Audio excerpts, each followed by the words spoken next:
Again, good afternoon for those that you just joined. Appreciate you guys coming. We're waiting just a couple seconds just to make sure we get everybody in that wants to join. Of course, we'll be recording this and it will be something that we are going to be able to use as a replay. So you'll be able to watch your email for that. But yeah, looking forward to this and definitely want to make it interactive. So as you'll see, any questions that you have during the presentation today, feel free to email them directly to me. When it comes to the point where, and I've got my email address here on the first slide, we are not able to use chat within Zoom for compliance reasons, so won't be responding there. But if you email me, I'll make sure we address everything. And if we don't get to each question in the question answer time, then we'll make sure to follow up after the webinar as well. All right, I think we're good. We've got everything slowing down from participants joining, so I guess we'll just jump in. My name is Pat Alfano. And I am one of the advisors here at Prosperion Financial Advisors. I've been here since, 2017 when I moved my practice here, and have really enjoyed the fact that we're all like-minded, and this being one of the things that we really like to deploy is not just advice on your individual investments or plan, but the information that can benefit you, your families, and your communities. Today, we're going to talk about money lessons that stick. I'm in a unique situation right now to be able to present on this topic because I have two growing daughters. One is about to turn 14, and my younger daughter is about to turn 10. Their names are Piper and Maggie, and when I tell you they couldn't be more different, especially when it comes to money, I don't know that there's anything better than the stories I'll share as examples. But I've got one very type A saver. If you could guess, that's the first one. That's Piper. She's 14. As soon as we started talking about money, and especially with me being a financial advisor, she latched on. She's cautious and conservative and maybe a little too mindful about how much money is in her account versus the things she wants. On the flip side, our Magnolia or Maggie is turning 10 on Monday, and it's a completely different conversation. She is the spender. She likes things. She likes her Starbucks and her cosmetics and a lot of those things. And she often will use all of her money in these lessons to spend on those types of items. So I'm coming at it from an angle, one, obviously financial advisory, and you're going to hear, if you're my clients, which I saw a couple of you guys in, you're going to hear some of the very familiar things that I often talk about, even at the level that we're at, but how we translate those down to the people and the kids that are most important in our life. This is not only for parents, but also, and you'll see in the very last bit of the presentation, for grandparents specifically too. So I'm glad you're all here. I do want you to think, before we jump in here as well, one of the biggest barriers to our kids or our grandkids understanding and having a healthy relationship with money is often our own relationship with money.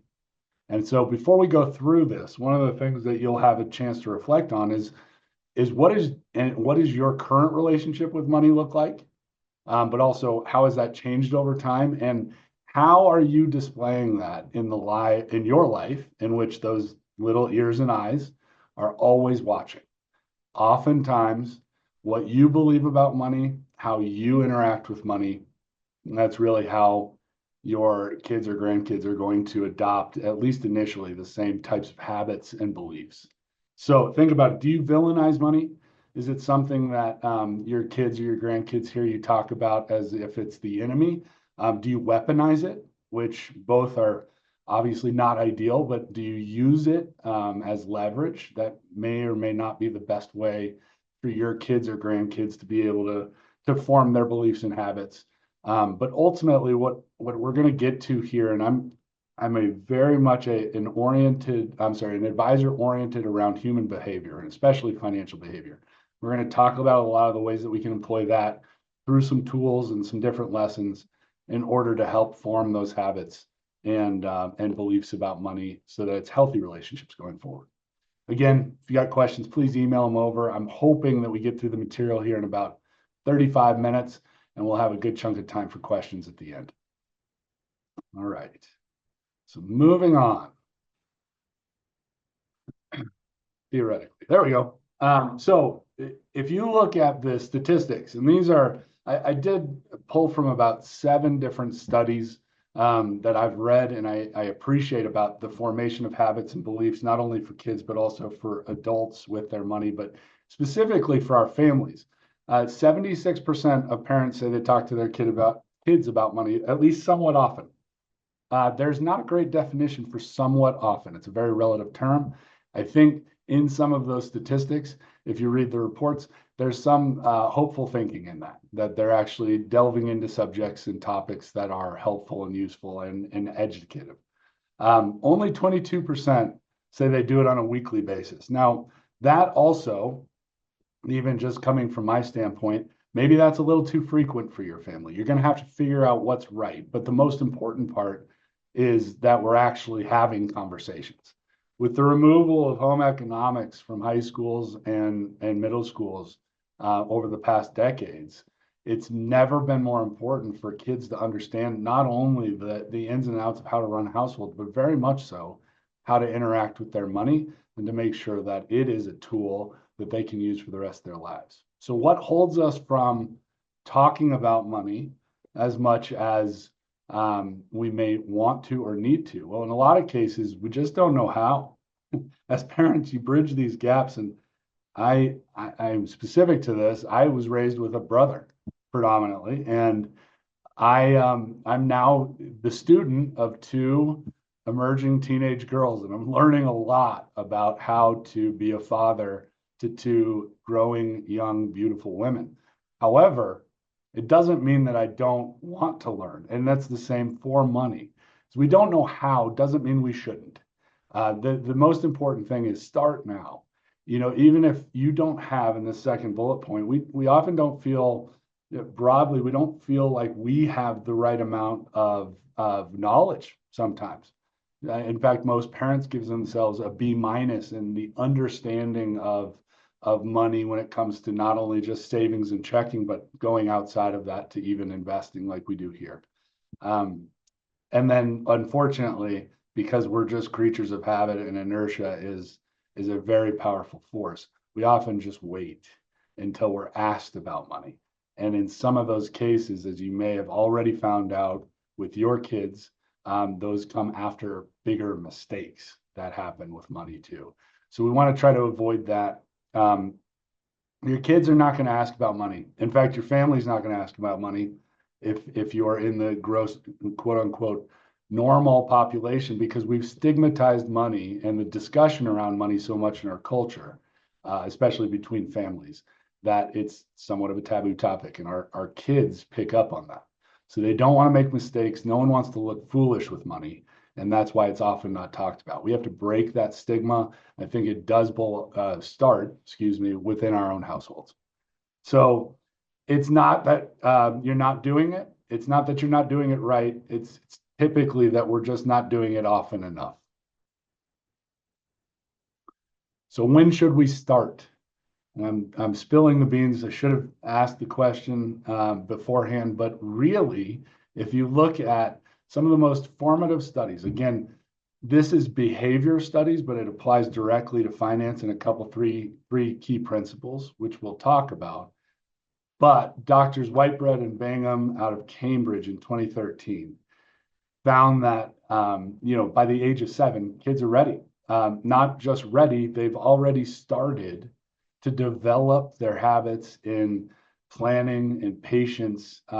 They can distinguish wants and needs at that point. Some may be better than others, given the needs in my house sometimes include these plushy stuffed animals and toys, which we have to go back and redefine, but they're truly in a first setting critically able to understand some differences about what money is and some of the things that money in exchange can get for us.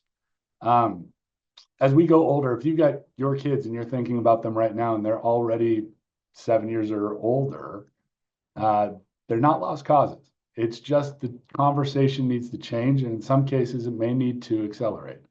Again, this may be one of those areas where, as your kids are growing, you also decide to grow in your knowledge a little bit about what you have, but then also what the world of finances and money includes, so that you're ready to talk about those things. It's not, there is one specific, and if anybody's inclined to go back to these studies and see how these habits are formed and where they've tested it, there's one that's been replicated a number of times over years, and it's really around delayed gratification. And ultimately, we call it the marshmallow experiment because kids were placed in a room with a marshmallow in front of them. The presenter, the group that put on the experiment would go into the room, give them the ground rules that if they let that marshmallow stay in front of them for the entire time that those that were running the experiment were out of the room, that by the time they got back, they'd have 2 marshmallows. So we're talking about a very much an impulse, especially around sugar with kids, and distinguishing whether or not those kids could understand the value of waiting if they wanted 2 versus the 1. And what they've done is they've extrapolated from those original studies and those specific kids, not only their habits and formation around money, but also how they've done academically, how they've done socially and integrating into their communities over 40 or 50 years. And they found originally that there was a very strong correlation between those that had the ability to understand delaying their gratification and the rest of their success versus those that weren't able to. Now, just quickly, in the footnote here it's not in the footnote here, but later, they do talk about the fact that this marshmallow study has been redone so many times and broadened the group in which the kids were pulled from for the experiment, that it really does have some socioeconomic differences from how kids are raised, where they're raised, and how they're able to develop these delayed gratification or other financial habits. So we'll talk about it more, but start early. You're not gonna, as a quick story, I had one client who's actually his daughter at a very young age loved tissues and Kleenex specifically. They could not keep a box of Kleenex out, and she was about 3, without Claire going over and ripping every Kleenex out of the box, spreading them over the house. Well, my client and friend decided that at 3 years old, it was time to teach the money consequences. So every time that she emptied a box of the Kleenexes, she would get some taken out of her piggy bank, which didn't go over well. So you got to really think about what they're ready for. Charging a 3-year-old for Kleenex and they have no concept of that exchange is not going to work. But start early, see what your kids are already asking questions about, or your grandkids are asking questions about, and dive into those things. So what is appropriate at each age group? Ultimately, these are kind of strong suggestions. They're definitely not psychological or development rules. But as we look at 5 to 8 being that time, again, where we're really in the heart of where they're developing some of their understanding, but also their beliefs and habits around how to use money, what it's worth, and so forth. I will say that in our experiment, in our household, the most effective thing we did was we made these games. So you need to make it tangible for someone in that, a kid between 5 and 8 years old. So it's not just, hey, here's a number that moves from your bank account or to your savings account. This is actually giving them $1, letting them hold it in their hand, and then ultimately letting them decide, is it going to the saving, the spending, or the giving bucket? And that really makes inroads, because as soon as they tangibly and physically connect with it and place it somewhere, that's a decision that has feedback for them. They've done it themselves. So make sure to game the process. There's a number of ways to do that. And in the coming slides, we will be talking about tools that we use with our kids that do that at an even better rate. But we'll talk about that in a minute.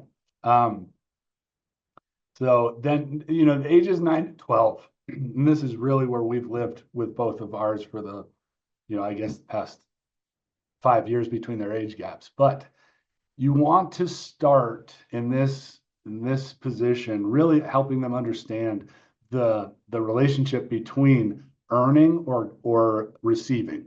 Oftentimes when they're younger than this, an allowance, even if it is tied to some responsibilities, it doesn't get connected. But continuing to reinforce that you have earnings, which you've done to create for yourself, or versus receiving or receiving a gift, and the difference in the value of those dollars. Open up the savings goals, give them the opportunity to really look at what they want as far as where their money's going to go. Have some helpful suggestions in there and try to teach some lessons in the midst of it, but this is their first starting point, so let them go with it. When we first, in this next bullet, when we first introduced interest, or your money working for you while you don't have to do anything to gain more, my 14-year-old was blown away. Could not believe that just by holding money in a specific place and being responsible with it, if you want to put it that way, that she could be rewarded by earning more money. The younger ones still were hoping she catches on a bit, but it is kind of this one aha moment that happens when they can really grasp that saving does come with extra benefit besides just choices. And then one of my favorite things to do, and we'll talk about the bank accounts that my kids have and how they use them, but one of my favorite things to do is track their purchases, and do it so much so just even on a white piece of paper with them, so that you can label the date, the purchase itself, what they bought, and the amount. Because in a year from then, you come back to it.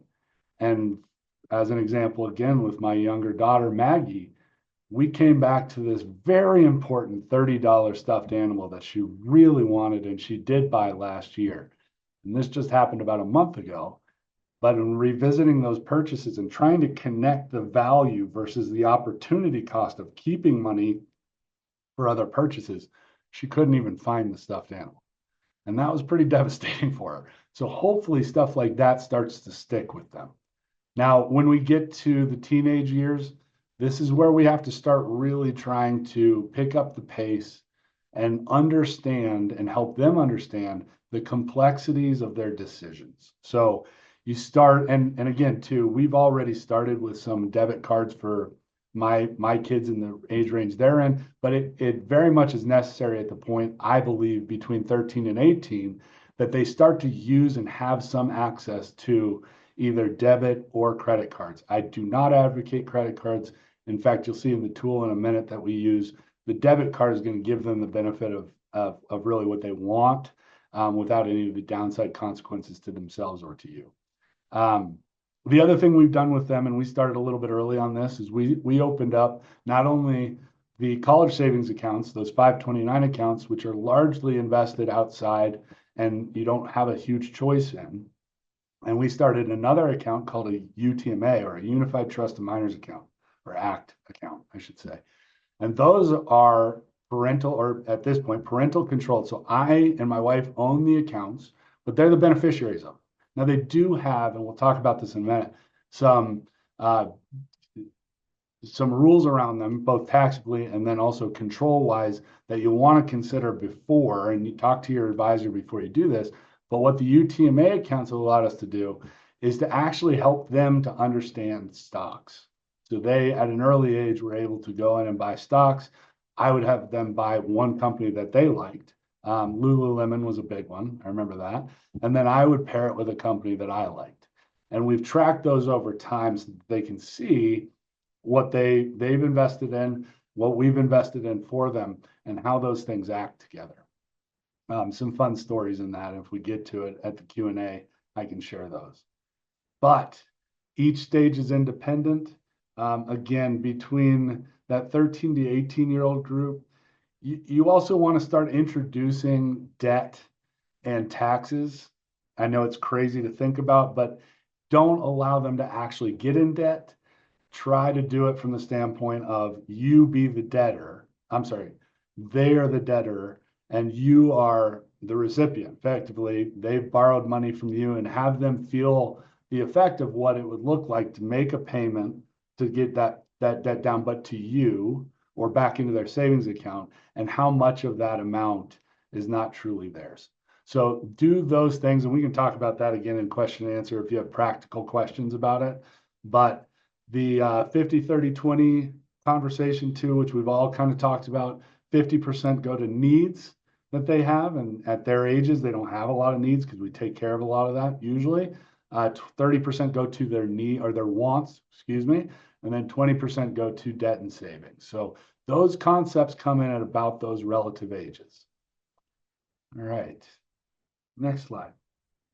So what are these key, when we talk about money lessons that stick, just sitting down with your child or your grandchild and telling them what to do, as you've probably already figured out, one, is typically not very effective from a lesson standpoint, but two, it's also probably going to be a little bit combative, especially for those 13 to 18-year-old group. This area for my 14-year-old, the area of finance is still one of the areas that she gives me a little bit of credit for actually knowing something about. In every other area, I don't know anything I'm talking about. She says that I lived life before fun was created and all of these things. But in these areas, we not only need to talk about the truths, but we need to help them understand both how we operate as their parents or grandparents and how they are wired, meaning we're all primal to some degree. We still all fear the saber-toothed tiger, like we're cave people, where that doesn't exist anymore, but our brains are still wired that way. So we need to tap into a couple key concepts for them to help them understand themselves. That way they can model and develop their own habits based on how they know their emotions and fears work, or emotions in general work. So I'll say it probably a couple times, but again, either for yourself or for your kids, the relationship you have with money is one of the most key aspects to developing growth and confidence around money. Money does not, and my clients, my family, everybody's heard me say this, money doesn't have emotions, and money doesn't care what happens to you. Oftentimes, we have so many emotions around money, and we care far too much about the consequences of money, but that's not reciprocal. So how do we view it? We have to view money as a tool. So develop that and help them understand their wiring. Those three areas, we're going to go into deeper explanations and practical ways we can teach these in the next couple slides. Are delayed gratification, the ability to understand the opportunity cost or the opportunity value of a dollar spent versus a dollar saved. Loss aversion. This is universal, and it's not just money. We are wired to feel the loss of, and I'll use money in this case, $1 loss is twice as impactful on our psyche, our mood, and our beliefs as $1 gained. So if we know that we're twice as sensitive to loss, how do we employ that so that one, we are making effective decisions, but two, that it doesn't become something that controls us as well? That's the other side of the coin. And then finally, mental accounting. We've talked about this a little bit, but the physical aspect of separating our dollars, what money we have and what kids have, into different buckets that are labeled is a very simple concept, but has monumental benefits over time to how a child will develop into their own money habits and beliefs. Let's see here. This is also too, before we get to it, we use a bank for our kids called Greenlight. Now, Greenlight is not the only bank for kids set up for kids and to help kids develop around money. So you can explore, even some of your own banks might have those options for, I guess, minors that aren't able to control their own accounts yet. But Greenlight's the one I'm going to be able to use. I think it has a lot of benefits to it, but we're going to start talking about that as well. All right, so lesson number one is that earn it. We talked about this already. You know, when we have, and we all experience this for ourselves, but really connecting for a child how valuable it is to earn a dollar, and actually what tasks are associated with the greatest dollar value, and how valuable or how optimistic we are about what we want to do is ultimately one of the first lessons that our kids should learn. So in this process, it's very easy. You look at it and you have them physically connect through physical activity, an activity that you've created for them, or a chore, and then ultimately the immediate reward of completing that chore. Especially for our younger kids, this is that gaming aspect of it.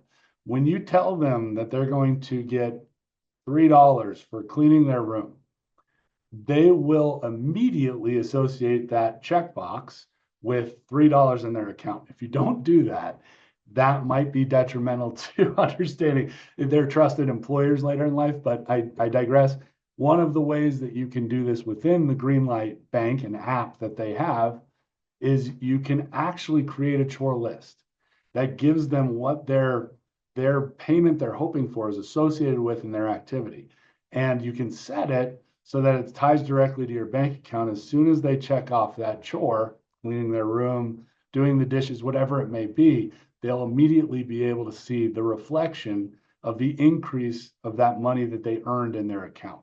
Now, funny story, your kids will try to do the bare minimum, check it off, and then just get the money. You have to audit it, obviously, and then, if they haven't actually done the chore, then you need to go back with it. But it's a great way within the app to do that. Paying, as we talked about the different age levels, well, it actually has here in this bottom of this slide. The paid weekly per chore, if you're using Greenlight, that's going to be paid instantaneously. But as they get older, it probably is helpful to make sure that they understand that it's not going to come that easy in the real world from the standpoint of how quickly you get paid all the time. Get some time boundaries around it, weekly allowance, and then ultimately for those older kids, start shifting it to a salary mentality where they have responsibilities, and they will continue to receive their their salary until their boss, you in this case, determines that they're not meeting their responsibilities. So it just transition the stages of how that gets paid out, but make sure to connect that dollar earned versus a dollar received. And what that does next is we're going to look at how they're going to use that money. So the buckets analogy, we talked about this. We talked about it here. We even you may have accounts within your LPL profile that are labeled differently. I know we do for clients. We have travel buckets. We have a lot of different terms within their financial plan, but it's universal all the way back down to those kids that are 5 to 8 years old. You want to give them the opportunity to connect physically with that dollar earned and how they are spreading that out, and how each of the buckets works together for them so that it provides them peace of mind, but also flexibility and choices. And that in itself is going to be one of the bigger wiring connections that they have early on, is understanding how that money, when it goes into the savings bucket, that is not just a conduit to come back into their scooter bucket or their cosmetics. One of the lessons I've learned just about being a girl dad is, my goodness, the cosmetics industry is alive and well and will be for a long time. But with that being the case, how do they segregate and budget? This is the start of it. This one we've all seen. You probably had your advisor show it to you within your Wealth Vision profile if you have a financial plan. I think in this example, this may be a little bit too long of a test basis or a case proposal for our kids to think about from the time that they're 8 until 65. I mean, shoot, we have problems connecting between our 40s and 50-year-old selves to our 60-year-old selves, just like the 20-year-old that we were couldn't envision who we were going to be today. The most important part here is just talking about the time value of money. Now, if you haven't had the interest conversation yet, how their money is going to work for them, this is a little bit more difficult to do early on. But if you have, and they connect to that interest concept, that their money will be making money as long as they keep it in the right place and don't use it, then this is a very worthwhile example to show to them. Now, what I would do and what we have done is paired meaningful time-related goals for our kids versus their investments and their savings accounts. So some of those might be, my daughter is 14. She's very much looking forward to driving. It's terrifying. These 2 years could not go slower from that aspect for my comfort level than anything else. But one of the things we've told her is that she is going to be responsible for her insurance.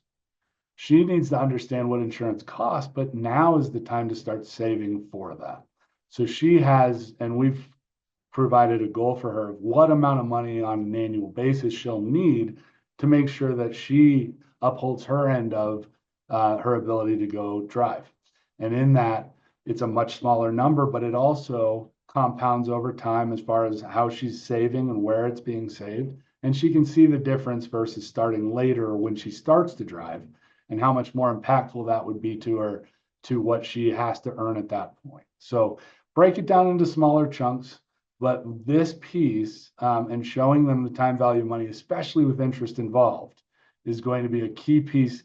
Their brains are wired to operate and to see benefit like this, especially early on, before they've got any mind trash around external influences or what they can't control in their money picture. This helps them to develop, well, I know where and how I need to start saving, and when I should say, start saving in order to be more, in order for my money to be more effective for me. So love this, but break it down into smaller pieces for sure. All right, this is probably the hardest one for any parents, especially if you have those kids that are in the younger ages. You have to let your kids make the mistakes. As a point of interest here, that stuffed animal that I talked about with Maggie buying that she no longer can find, that came on the heels, and that exercise came on the heels of a huge meltdown. I'm talking enormous meltdown. The saver, my 14-year-old, had been diligently saving and had a bucket of money in her account. And this specific opportunity came up. I don't want to out them on what it was, but the specific opportunity came up in which we told both of them they could do this event if they paid for it. And Piper immediately had the money. She knew that that's one of the things that was, she didn't know she was saving for because she didn't have the opportunity to do it before that, but knew at that point that that was why, and it connected for her. She had saved it, the time value and the opportunity, the savings opportunity and the money afforded her up that opportunity. Maggie was not so fortunate because she had just bought a number of things and had much less than she needed in her account, and she lost it. And for her mother and I, which we both don't like to see our kids in pain, it's really difficult to tell her, yes, in this situation, her sister would be able to go and do the thing where she wouldn't be able to. Well, she's a strong-willed young woman, and she kept up the fight for days, and even through the event. And we became the enemies for a good bit. But ultimately, on the flip side of it, once all the dust settled, it did help her to understand better what she needed to do, because the pain of the lesson is actually the best teacher that you can give. Now, we're only delaying problems if we fill in the gap. So you have to let them spend it all. And it's really hard and frustrating, and you'll come to this point over and over again. And finally, it will stick with them, but you have to let them make the mistake. One of the things that Greenlight does really well, and I'm actually going to flip through a couple back slides just to show the examples again, but Greenlight really does well is they kind of give them caps. If they're a spendthrift, like my younger one kind of is, you can set per transactions or weekly caps on their spending. You can also turn off different things. We don't allow them to go just shop blindly out of their accounts on Amazon or anything else, but you can do that. Target is a huge vendor that our kids love, and our cards are set so that when they go to Target, they know even if they have $100 in their account, they're only going to be able to spend 25 of it. That's just one of the decisions we've made to help them put the guardrails on there. And then also too, you as the parent, you'll have complete connectivity to their accounts and through Greenlight and others, and you're going to be able to see their transactions in real time. And you're also going to be able to have those conversations in real time. And those times when the purchase is being made or right thereafter are some of the most important times to get into those different conversations with your kiddos. So let me go back real quick. The other, now we did talk about the buckets. I apologize. I was going to go back with Greenlight specifically and talk about how they allow the different buckets to be labeled, but then also they have different behavioral finance tools incorporated as well. And you'll probably see this with your bank also. There's the roundups for every dollar that they don't fulfill. They'll send, let's say that their purchase was $15.07. They'll automatically, Greenlight will take 93 cents to round up to the next dollar, but that 93 cents goes into their savings account, and they get to see how that's built over time. If you're looking for something like that and your bank doesn't offer it, there's several different platforms out there that will be able to do that. And I'm not able to mention the names of them, but if you email me, I can probably give you a couple of examples. The other portion of this one that I wanted to revisit for the buckets was that interest piece. You don't have to tie it to any actual interest-bearing savings account. You can be the interest payor in this case as the parent and set a number in there. It can be a weekly bump. You can pay bonuses. You can do all those things, but you want to connect those pieces in the education and how they're using the app over time so that they understand that. Sorry, I will go back now. All right, so let them make the mistakes. And I promise you, this may be the hardest one. Sometimes when your kids are being tougher, it may not be as hard. Just let them be upset. But 9 times out of 10, when we see our kids feel the pain, we're going to want to jump in there because we've felt that too. It's important that you don't. Okay, here's where I really wanted to spend some time, especially for our grandparents on the call. I have a couple of experiences that I remember vividly as a child, not only from an experience, but also from a story. We are, from the beginning of time, we are a people that share stories. If you look at especially early civilizations and cultures, and one of my favorites that I've studied is the Tongan culture. Everything is handed down through stories. And if we abandon that just because there's far more information out there, whether it's AI driven or not today, we're missing one of the most influential and important stages of passing down family wealth. Because when we pass down family wealth, we're not only passing down dollars, we're passing down values, hopefully. So within this, I'll tell one quick story. So actually 2 quick stories. One, get involved and help the story be incorporated through experiments like we're talking about, through either the use of the Greenlight app or effectively another medium. And mine, which was the most developmentally important for me, was I ran a stock portfolio, quote unquote, through a stock market game with my dad through my school when I believe I was in 4th grade, so 9 or 10. And I'll never forget that we, amongst, there's probably 10 other father-son, mother-son, father-daughter combos in that class, mother-daughter combos in that class, we won. And we won the pizza party that we shared with everybody else in the group, but we won it because of one specific stock. And it's no longer publicly traded, but I can still tell you the ticker and I can tell you the name of it. It's Telefonos de Mexico, and the ticker was TELMEX, so Telmex. And that connected for me early on, without consequence in investing. That connected for me the importance of investing. But it was because my dad sat next to me and was telling me the story of his investing. He did pick the stock. My dad is a financially educated individual, and he was knowledgeable, but he helped me understand what's important about picking investments that aren't just what brands we like, but that really do have the ability to move the needle for us in our own investing portfolios. The other is also including my dad. And my kids have just recently heard this story, but this is that generational wealth and values conversation that needs to happen. My dad never had money growing up. His father, my grandfather, died when my dad was 13 years old. My dad very quickly became a head of household with my grandmother in helping provide for his 5 siblings.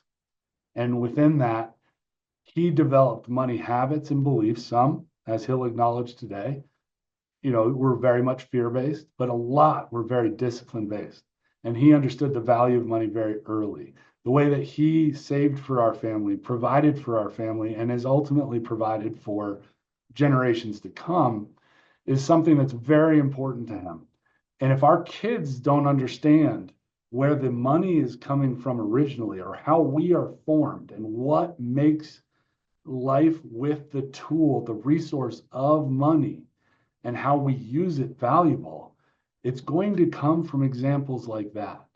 And you can, and I advocate for all of my clients, especially when giving gifts or when helping kids understand that they're the beneficiaries to an account. I always ask them to have the conversation with the beneficiary, kid in a lot of cases, what the value of that money was to them, how they put those dollars into that account, and specifically what they hope would happen with that money after it becomes the kid's account or their grandkid's account. Because those aspects of the story and the values that we tie to this, especially within unique family structures and situations, is ultimately going to be one of the more impactful areas of how a kid or even a young adult will go ahead and use the resource that is money going forward, or how they'll save. For instance, in our family, and my kids have heard this, I'm very proud of what my dad has done. And I want to make sure I add on to that for not only my kids, but for their grandchildren as well. And my hope is that they adopt that same mentality, but it all came through story and how that was translated to me as far as the importance. So that, as far as deploying these kinds of things in front of your kids, gift on purpose. A lot of us tithe either to a church or an organization, nonprofit, whatever it may be, but do that on purpose and make sure that it's seen, not for gratification, but for the reasons behind it. I said, tell the money story. Another really great way to do it, help them see what their employer value could be in the future as far as their retirement savings. Match what they save, even occasionally. Maybe it's not a full dollar on every dollar. Whatever you want to do, but help them understand the incentive-based savings. And then ultimately be calm in volatility, especially when it comes to the investments, when you get into those accounts, when it comes to harder money situations, either at your level or their level. You want to be the steady point that they can rely on within the storms that they're either going to see or they're going to feel themselves. Those 4 things, as grandparents and as parents, may go further in helping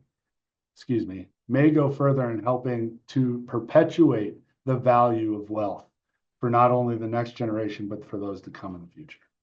So, I've gone over here, I apologize, but the key pieces, if you're going to do this in a 30-day money plan, and I would only advocate really ramping this up if you've got teenagers, but next week, start the conversation, help them understand why you're doing it, and just little check-ins, set up the system in the second week, really help them understand where their tools are as far as how they can understand their money and then use it, but then run the experiments, help them to understand joy and pain within money, help them to understand real consequences with debt, especially as they get into those later teen years, and then plant that long-term seed.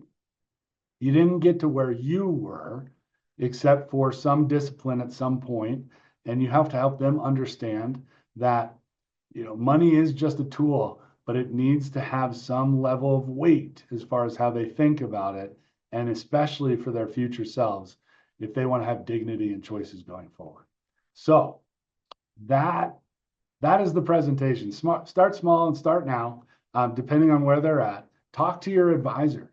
A lot of the advisors here are either grandparents or parents at the moment, and they're going to help you understand what they're doing and probably how you can either help to change the situation in your health or even grow the situation in your household. So, and also too, I've got a list of all the studies. If you're as big a behavior geek as I am about this stuff, that's ultimately one of the best resources we have, and we can send out if you really want to see where those studies come from. So with that, I will I'll stop there, and I'm going to go to email now to see if we have any of incoming questions. So feel free to send them over right now. Looks like,